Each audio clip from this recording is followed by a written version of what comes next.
Hey, Raindrops. So, look, with everything going on with Vanderpump Rules and my confession, hey, Usher, that I was not on the Vanderpump train. But now, baby, I'm on it. I bought a first class ticket. I am in the seat of this crazy train, but I could not do this alone. So I am joined by one of my good girlfriends who I love, love, love, love, love in my Teresa voice. She is the host of her own podcast, The Sarah Fraser Show, which you must check out wherever you get your podcast. So, big duh, I have my girl, Sarah Fraser. Carlos King. I mean, Carlos, I know you're having me on this show because literally when you listen to my podcast and then when I team up with David Yonta, we talk about you all the time. Like we're like our friend Carlos, when Carlos was like, we reference you, honey, like left and right. Anyway, I'm obsessed with you. You are the king and I love it. No, I love you and I love David and the beauty of our trifecta throuple. We're the throuple. It is. Yeah, I know we are. We're the throuple. I'm totally fine with that. Can you imagine if you and David and I really all hooked up and had sex? Maybe we need to do that at BravoCon. Well, can you imagine? Like, what? You guys have an exclusive. Something else. Can you imagine the vlogs? They'd be like, what in the hell? Oh my God. Oh. The headline is Carlos King admits to being in a throuple with David and Sarah. There we go. TLC, call us. We have a new show for you. We're starring in it. I know. It's true. It's true. Yeah. Maybe we ought to audition for that seeking brother husband, and you guys could be my two husbands. Because all those guys seem to be more into the other dude in the relationship than they are into the woman. So I feel like we fit in.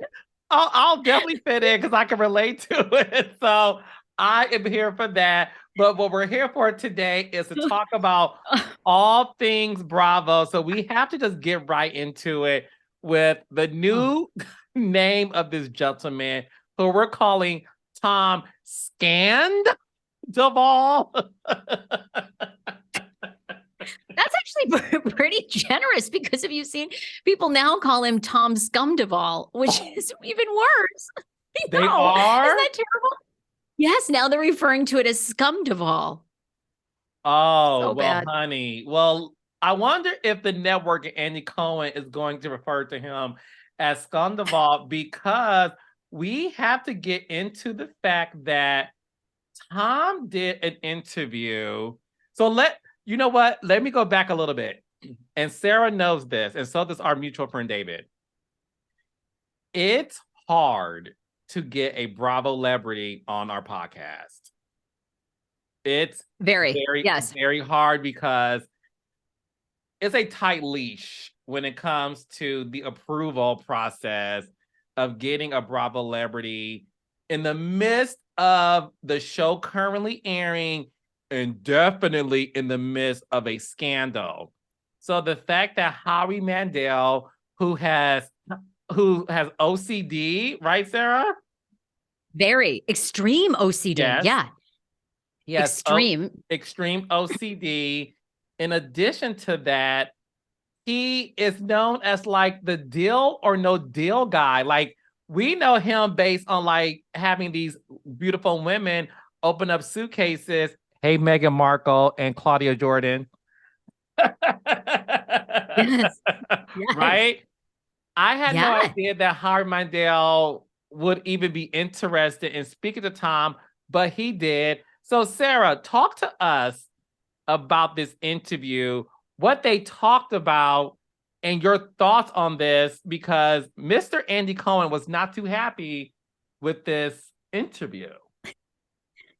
I know, which actually I feel like Andy should be happy because, okay, the biggest thing about this interview that everybody and myself included were trying to piece together is how are Howie Mandel and Tom Sandoval connected at all?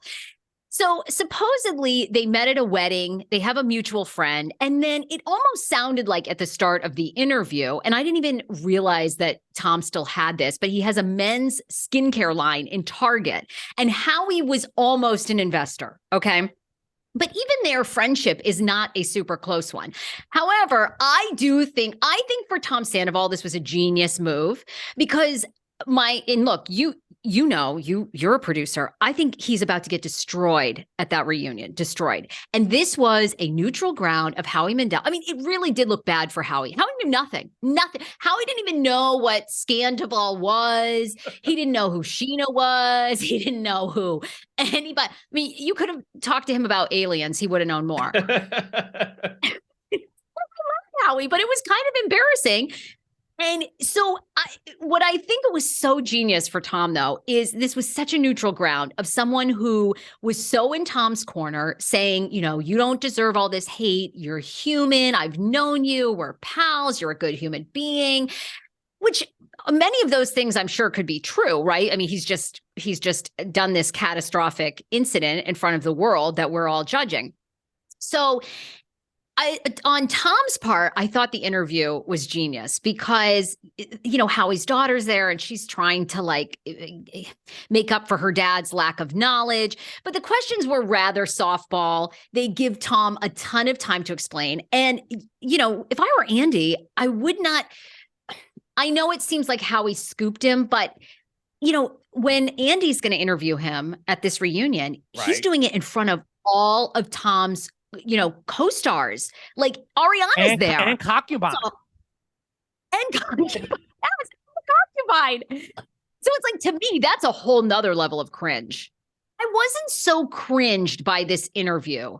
I was just, it did give me more perspective. And I thought for Tom Sandoval, if I were Tom, I would find a neutral friend that was really in my corner. And that would be the first place I would want to announce it. So listen, let's just really talk about it, okay?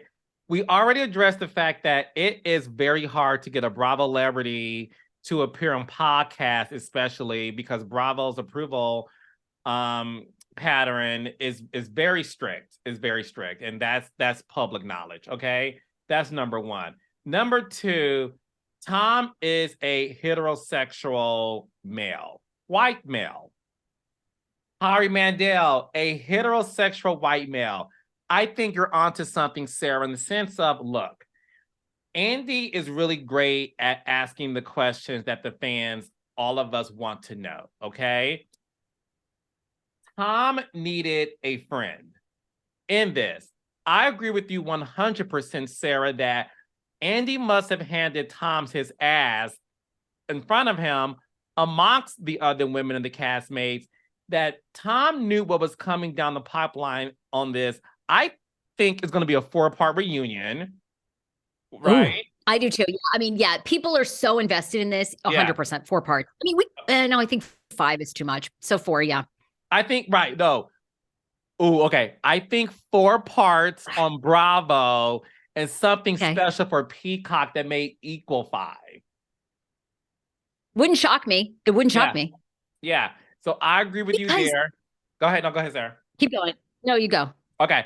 So I believe that Tom, to your point, so Tom allegedly went behind Bravo's back to do this interview without Bravo approving it, okay? Because I think he knew, let me talk to a fellow heterosexual white male who I'm friends with, who doesn't have these preconceived notions of not only the show, the scandal, and my participation in it. And Howie Mandel, who for all intents and purposes is a great host and a funny comedian, he's not messy by design. He's not a journalist. He's not a reality lover. So to have this sort of safe space to emote without interruption and being challenged, listen, as a producer and creator, I'm on the side of Andy and Bravo, obviously. But as somebody who also is a human being, I do believe that what Tom did was smart in the sense of he wanted to make sure he got ahead of the train wreck that's going to happen on this reunion. Oh, 100%, 110%. Right? Yeah. Oh, Oh, and look, I mean, the way Tom Sandoval comes across in this interview with Howie is he makes it sound like for a very long time, he tried to dump Ariana. He suggested they go to therapy. He wanted somebody, a neutral ground to explain it to her that she was just not taking no. And even towards the end of their relationship, before he'd had sex with Raquel the first time, he was FaceTiming with Raquel with Ariana in the room. And, she didn't even notice what was happening. I mean, Tom sets it up. If I didn't know the whole story, right? I did even walk away with more empathy towards Tom Sandoval from this interview because Tom makes it sound like they really were over, and then he ends up getting with Raquel, even though because he and Ariana have been having issues for so long, and they were so distant. She would never apologize in the relationship. And look, Carlos, I don't know about you, but in my life, I've cheated on people and I've been cheated on. I'll say it. And the truth of the matter is, well, I don't care because when you cheat, there is something fundamentally going on wrong in the relationship. And I think what I walked away from that Howie Mandel interview saying is they had major red flags. Now, Tom's big mistake is Tom is a pussy. You have to like, yes, I'm sorry. If that's why he didn't want to so much. That's why I didn't want to come on my show because I was at top of your for months. You were not into her. You guys were in therapy. You did not want to be with this woman. And instead of just making a hard decision of telling her straight to her face over and over, we are done. I am not into you. All the romance is gone. He dilly-dallied around until he had sex with somebody else. Oh, he made a hard decision. He made a very erectile decision. Maybe not to Ariana, but to somebody else, baby, because this is what I discovered too. Tom is hot. He is hot. And when they shave his mustache at the end of the show, which wasn't this whole thing fascinating? I mean, Howie Mandel, a complete germaphobe, somehow sat right next to Tom Sandoval and managed to shave his mustache. It just seems to me like, really, Howie, really? Are you that OCD? Because that seemed like a deception to me. Damn it. I didn't get that either. It was very strange, but it also goes to show you that I think Tom just wanted a very safe space. Because look, I can say this, and it's true. Bravo audience is watched by females and gay men. Okay? Yeah. 99% of the audience is not on Tom's side. So you're right. He went on Howie's show. He wanted to feel comfortable. He got his mustache shaved. He is a very attractive guy. I'm like you. I cheated once before, maybe twice. But it's because... Yeah, me too. Okay, Two sounds right. Yep. Listen. Stuff happens. I don't judge anybody because I also used to make a mistake. But I also somebody who at least owned up to it and admitted it to the person I was with at the time. So I agree with you in the sense of things have been bad with this couple for a very long time. And instead of being honest, he was being, in your words, a pussy and not owning up to like what he wanted to do. And I think if he was able to do that, then who knows, maybe he wouldn't be in this predicament. Oh, completely. I can relate. And to your point, the time that I cheated, like within 72 hours, I confessed to the person, and I was like, because I couldn't live with the guilt, 72 hours? Yes, because I felt so guilty. Girl, yes, it took me 2 years. What does the time really matter? It doesn't matter as long as you own up to it. Okay, you're right. Okay, go ahead, Sarah. You're right. You're fine. You feel good about yourself. But, I mean, he should have owned up to it. And he is hot. When he shaved that mustache on the show after, I was like, oh, damn. Oh, I got to turn this off. Good thing this interview's ending. Oof, I'm about ready to DM him. And Sarah, did you see when he was like performing with his shirt off? Yeah, he's sexy as hell. I agree. I mean, honey, I want to be scandal-involved. Me too. I want to be Scandival too. I love it. Look, I had more empathy for him. I think the saddest part, and I'm curious what you think, because Howie did have a good point on this. Towards the end of the interviews, Tom said he really doesn't care about the hate. I don't think he really gives a shit about Scandival at all, except for the businesses. He doesn't want to hurt his business partners. But what he said is such a betrayal is all of these other cast members going on all of their podcasts, going on everybody else's podcast, talking about it and kind of texting him for information like, oh, how are you? So then they can use that on their own shows. And Howie was like, you're on a reality show. This is their time to cash in. And Tom is saying, yeah, but some of these people I thought were my friends. This has been a decade. I don't know. Do you ever have friends when you're on a reality show or not really? Well, look, I will say this. Obviously, I have a lot of friends on reality TV, and you do too, Sarah. And one thing we know is we know a lot. And it doesn't mean we always spill the tea, because the thing is this. I am a good friend and I keep my relationships sacred. I know a lot about the housewives, the Married to Medicine ladies, etc. Unless they give me permission or they come on my show and we talk about it, I'm not going to spill their tea because it's inappropriate. So I do feel bad for Tom because you don't know who to trust anymore. Like if, for example, there's rumors that Quad isn't coming back to Married to Medicine, right? I talk to Quad frequently. I'm not texting Quad to ask her about it, number one. And number two, I don't want to put her in a position to where she feels like, if I tell Carlos, is he going to go on his podcast? So I keep my friendships very separate from the tea that I either may know or may want to know. So I do feel bad for Tom when it comes to that, especially because Lala Kent has a podcast. And this is no shade to Lala. Ever since this scandal, Lala's podcast has skyrocketed to like being in the top 2 of all podcasts, right? Knocking down me and Sarah Fraser. Yes, I know, damn it. I know. Huge. Sheena's too. Sheena's is huge. And I know they all, of course, and Jax and Brittany just launched theirs. And as you know, you've seen that top of the charts too. So, I get what Tom is saying is they've really seen this as a moment of, oh shit, our entire TV show and careers have been saved. So we're going to double down on Tom Sandoval. Tom Sandoval's the victim here. And he's not the victim. Again, Tom, what I walked away with that Howie interview is I have empathy for him. It's not easy. People cheat every single day.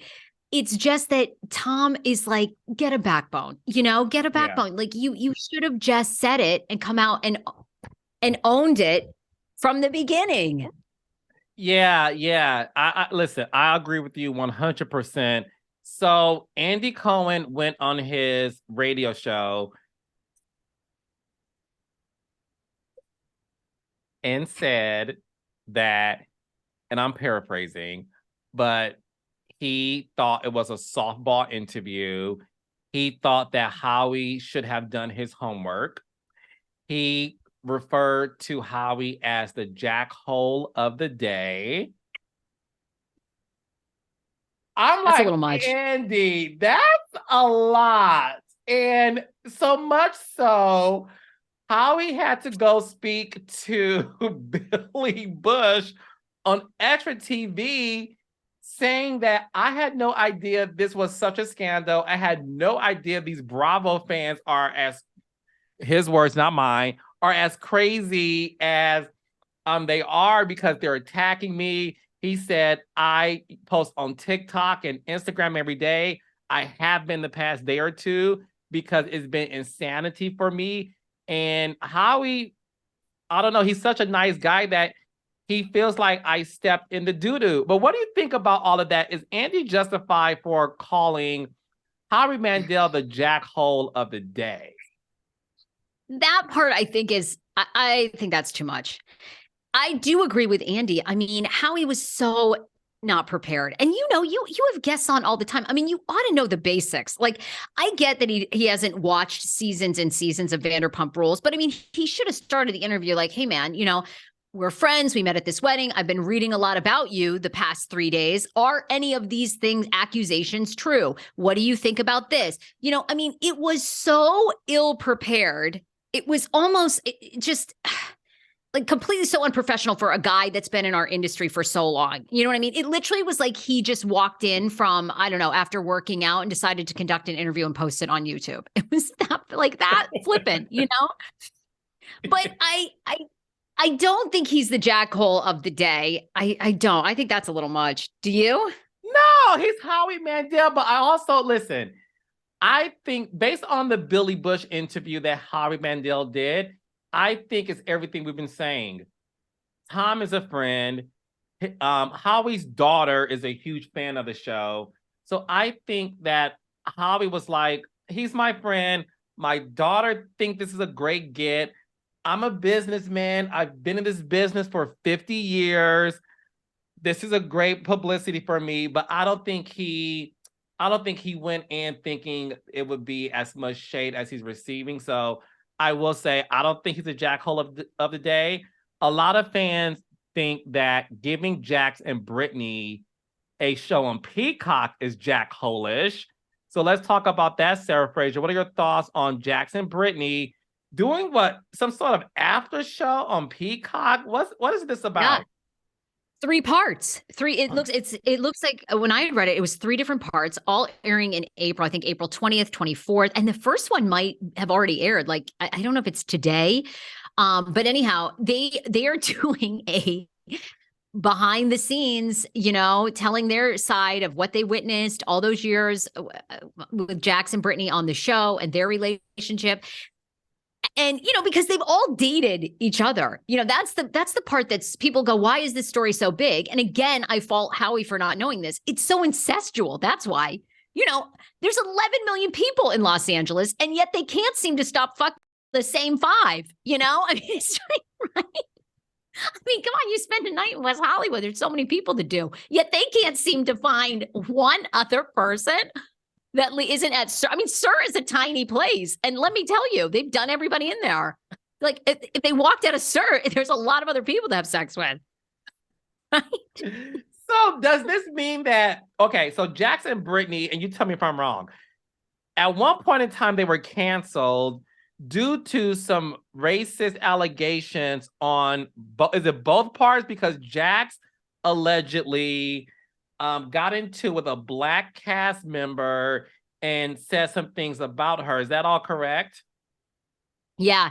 It's been a long time. I mean, the big one was Stassi and Faith. And I know Jax had something to do with that. I'm not sure I actually think it was a series of racist tweets. So gotcha. It was, I think you're right. So it was some racist tweets. And he's been a long time Twitter user. And of course, he was like the villain of the show anyway. And that sort of did it, and that was like back 2019. The tweets themselves were old from 2012 or 2012-ish. But people had a really big like he would say racist things about like 16 and pregnant. They should call it 15 and some other thing, anti LGBTQ. So anyhow, that had led to his exit, but now he's back. And I was saying to you, I mean, it's so interesting. It's like, I don't know if all this was happening and, would Jax and Stassi be fired? I don't know. It's very interesting because it's one of those things where when you do the investigation into these series of tweets or accusations, do you wait until it's completed to make a decision? We just don't know that, especially when it comes to Jax and Brittany. But a lot of people have said that they don't deserve this second chance, and they feel like, why are they giving more opportunities than someone like a Faith, who, from my understanding, hasn't been back on TV since her stint on Vanderpump Rules. So, and has remained very quiet. And I'm sure you have, but I've certainly reached out to Faith to see if she would come on the show and, talk about her side of the story, but she never has responded. And I think that's for a lot of other podcasters, because I think people are very curious about her side. But she has not. And then, even Kristen Doty was fired and is now back and making appearances. And she was part of that whole racist accusations against Faith, by Stassi. So it's I don't know. I mean, you have more of that TV executive. It's interesting to me if like time heals all wounds, or if we are sort of a society of second chances. So maybe people feel like give people a second chance after they've apologized. And I mean, we all make mistakes. So I'm for that for sure. But I feel like now, if this were happening, I don't think any of them would be fired. Oh, I totally agree with that. And speaking of which, it now brings us to talk about Ramona Singer. Speaking of someone with accusations of racism, you are a Ramona fan. I'm a Ramona fan. I have Ramona on this podcast, Reality with the King, where she did talk about this allegedly, this human resources investigation into allegations of using the N-word. Ebony K. Williams, who I love, I know you do too, she has said emphatically, Ramona used the word through what she was told through people working on the show, all alleged. Long story short, they were going to do the RHONY Legacy Edition. Shortly after my interview with Ramona, which I want to get your thoughts on that, it was revealed that Ramona wasn't going back on Legacy. Although Ramona referred to it as the loser show because they were bringing back losers. Now, word on the street, according to Page 6, is that Legacy is back because it was put on pause due to the women allegedly not being able to come to an agreement on the fee. Jill Zarin went on Jeff Lewis' radio show and said she felt like every woman deserved the same pay. And that's what stalled the negotiations. But now they're saying the Real Housewives of New York Legacy Edition will be like Ultimate Girls Trip, where they may go to Scary Island, and that Ramona is in and Jill Zarin is out. Well, I think this is 100% true. And I think you called it and they listened to your podcast because you're the one that said if you were running Bravo, you would bring back all the OGs. I think what the audience says and what the audience does is two different things. And yes, we want diversity. We want accountability, but then people don't want new characters. They want these people that they've fallen in love with for a decade. I mean, honestly, I'll predict it here. I think Bethany Frankel will be back. I do. I just really feel I think you're like, I already predicted that. She needs to because, and I love Bethany. I love Bethany. I think Bethany, and I would love to get your opinion because you're also a Bethany fan too. I think Bethany had to realize that there's no other career for you outside of Real Housewives. And you tried it. I think the Rewise podcast, she really thought that was the next big thing for her. And the first 2 weeks, it did very well. But what you and I both know is it's all about staying power. And unfortunately for Bethany, that podcast is not doing well anymore. And she needs to understand that people don't want to see you with Mr. Wonderful on CNBC talking about money. People don't want to see you being a makeup tutorial expert. People want you on the Real Housewives, and that's just it.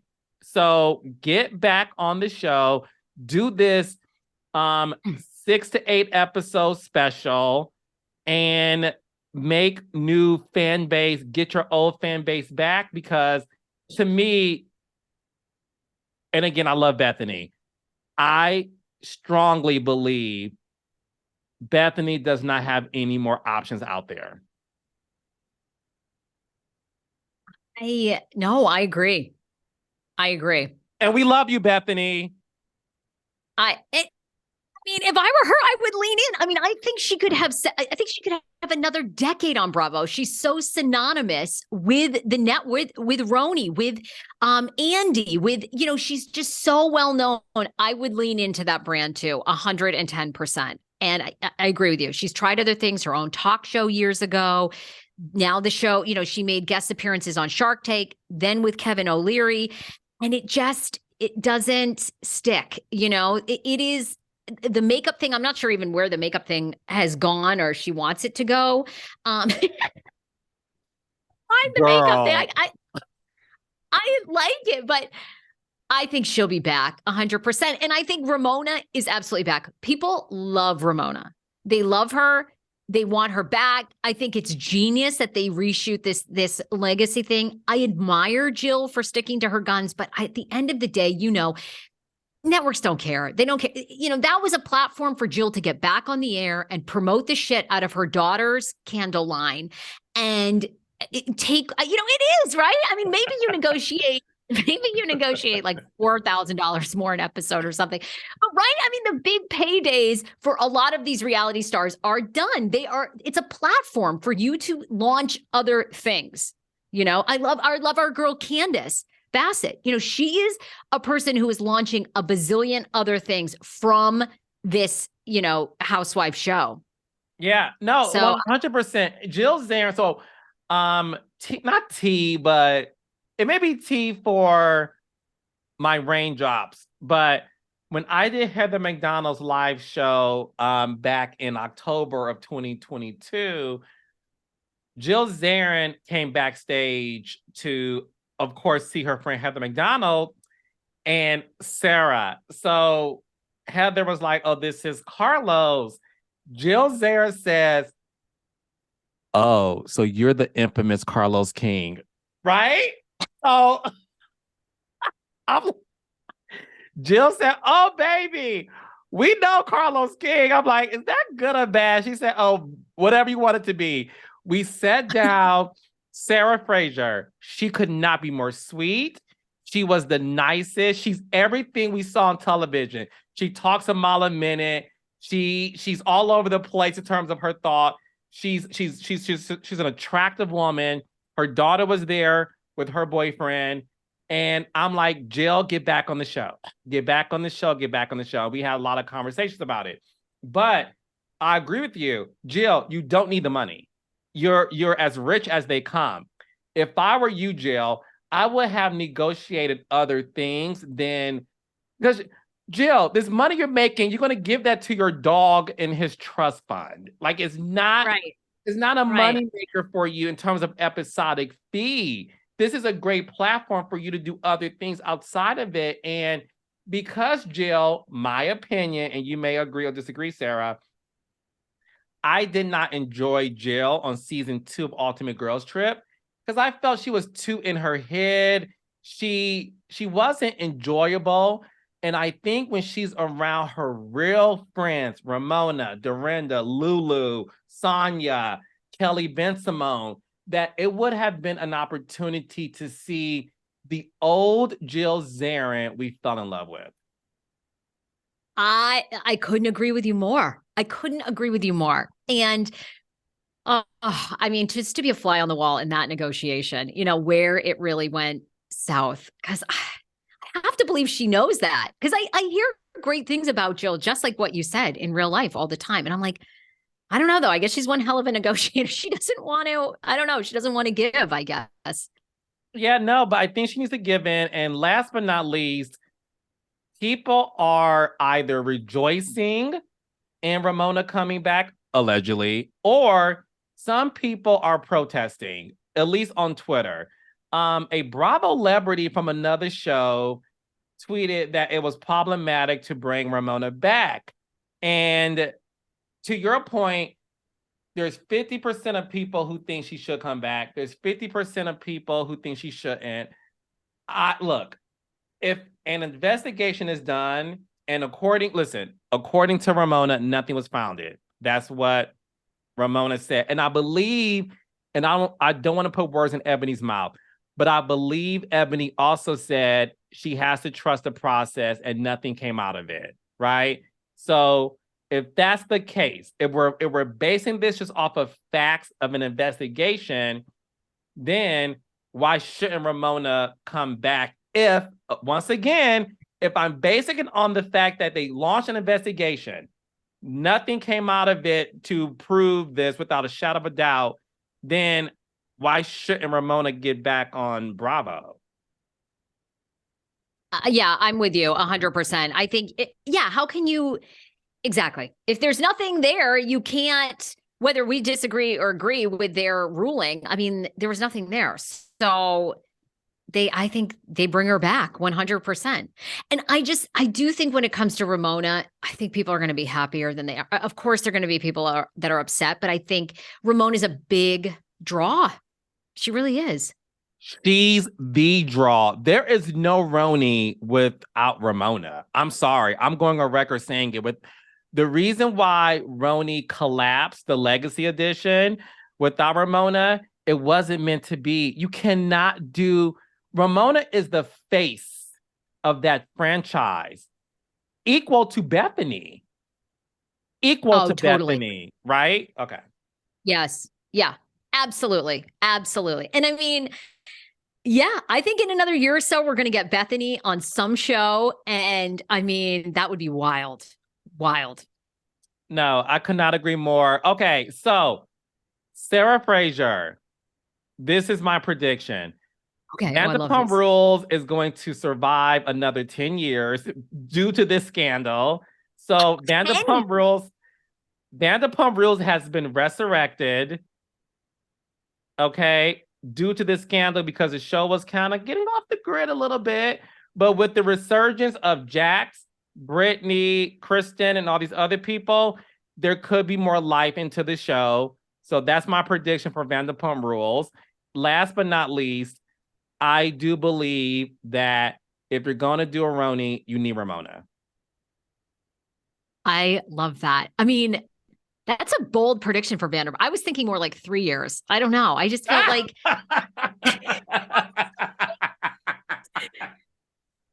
sorry, Vanderpump. I mean, honestly, I don't know. I know you're a busy man. I don't even watch. I can't even keep up with all of the franchises anymore. But I have been watching this season of Vanderpump Rules. And I mean, I would argue with anyone, it's not that compelling. If we didn't have this huge shoe dropping, I don't think we would be talking about a renewal of this season. I'm sorry. No. Wedding is coming and, James Kennedy is having a little meltdown or whatever, but it's very boring. But you keep watching because you're like, oh, I want to see the signs. Like, what was Tom and Raquel doing? Were they getting close? Where was this? Like, that's it. That's the only reason I'm watching. There isn't any other storyline here. No, the ratings have doubled in same day viewership, which is insane. Doubled. As you know, crazy. So if they're smart, they'll know how to keep the momentum going, to your point, for at least another 3 years. So we'll see what happens. But Sarah Fraser, I thank you so much for hopping on Reality with the King. I know you're very busy. I appreciate you. But tell my audience the lovely raindrops where they can find you, follow you, and subscribe to your podcast. Okay, Raindrops, I would love for you to listen to the Sarah Fraser Show. It's on Apple Podcasts, Spotify, everywhere podcasts are played. I actually put out new episodes 7 days a week of your favorite pop culture things. I talk about everything under the sun. So Bravo stuff. I also love TLC shows. Give me some Sister Wives, 1,000-Pound Sisters. I'm kind of crazy.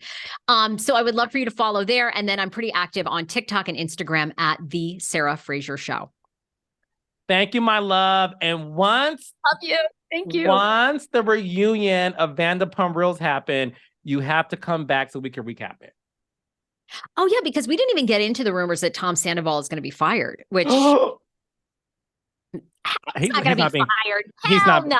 We don't need to spend more than 2 seconds. He's not getting fired. That's right. Bye, Carlos. Love you. Bye. Love you. Bye.